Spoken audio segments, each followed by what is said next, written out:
The four most common popular misconceptions about disability. I've been reading the comments on my YouTube channel. I always enjoy reading them. And lately, these popular misconceptions have been cropping up a lot. So I decided it's time to address them. Hello, I'm John Foster. I'm a medical doctor who does Social Security disability exams, and as usual, everything I say reflects my own opinions based on my own experience and study, and not the opinions of the Social Security Administration or any other medical body. Misconception number one: I have a herniated disc in my back, so I should qualify. Or, I have 2 herniated discs in my neck and 3 bulging discs in my back, so I should qualify. Or, I have 1,000,000 abnormal discs in my spine, so I should qualify for disability. All of those opinions are wrong. They're misconceptions. The last one was a bit of an exaggeration since there's only 23 discs in the human spine.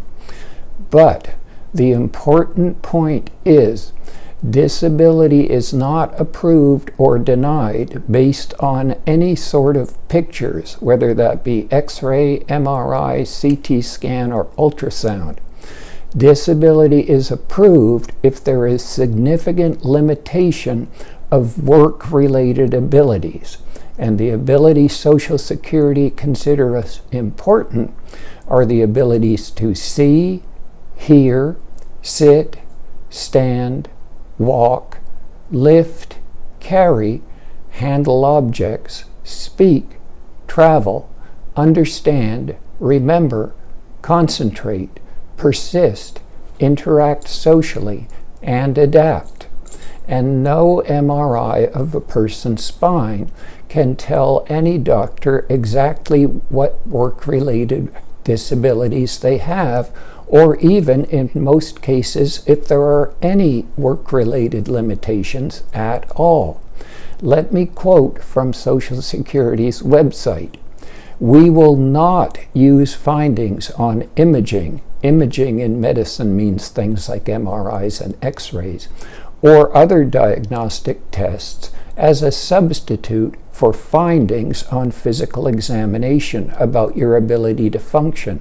Nor can we infer severity or functional limitations based solely on such tests." And if you find this sort of thing interesting, you might want to subscribe to my channel. I generally put out one disability-related video every Friday. Next, misconception number 2. I can qualify for disability because I have rheumatoid arthritis. Or, I can qualify for disability because I have heart failure. Or, I can qualify for disability because I have anxiety. All of those statements are incorrect. All 3 conditions may qualify a person for disability if they are severe enough and interfere with work-related abilities enough. But it's rare that people are approved for disability based on their diagnosis alone.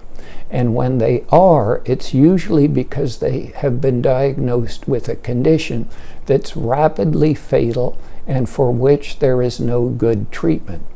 I've done a video on conditions that qualify based on diagnosis alone, if you're interested. The rest, almost all conditions that qualify, are based on how they limit the ability to work and how severely they limit the ability to work.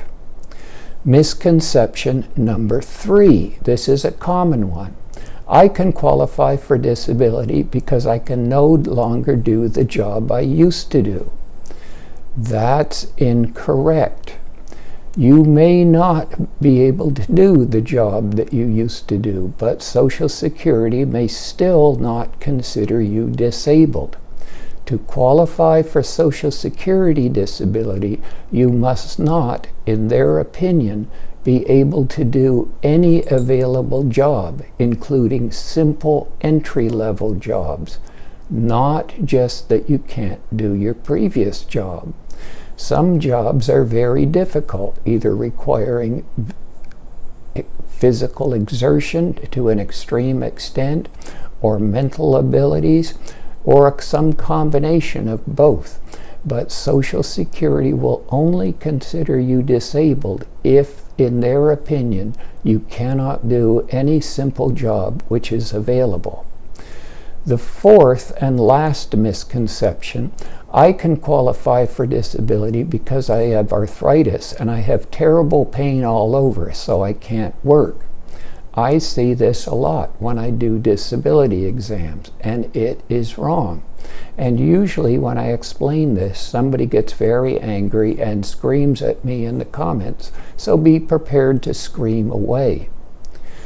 Here's a quote from Social Security's website. Musculoskeletal disorders, that means things like arthritis or problems with discs in the back, etc., may cause pain or other symptoms. However, your statements about your pain or other symptoms will not alone establish that you're disabled. In other words, you can say that you have terrible musculoskeletal pain all the time, and that alone will not qualify you for disability. What you must do is relate your pain to work-related abilities. Here's an example, just hypothetical, for a person who's having back pain. I can't work due to back pain because my pain limits my ability to sit for 15 minutes at a time, standing to a maximum of 10 minutes at a time, lifting more than 10 pounds, climbing a flight of stairs, and when my back pain gets too severe, I need to lie down for 20 to 30 minutes. That happens about every 3 to 4 hours.